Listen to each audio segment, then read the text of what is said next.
మచ్చలున్న చంద్రుడైనా పచ్చి విసపు నాగులైనా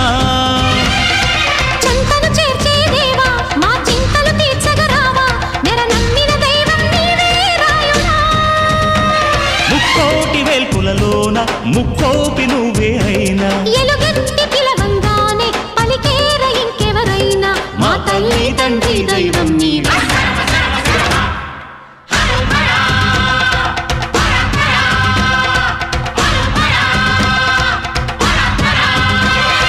ఢమ ఢమ ఢమ ఢమ గుంట ఢమరుకం మోగే గణ గణ గణ గణ గొంతు గంటగా మారే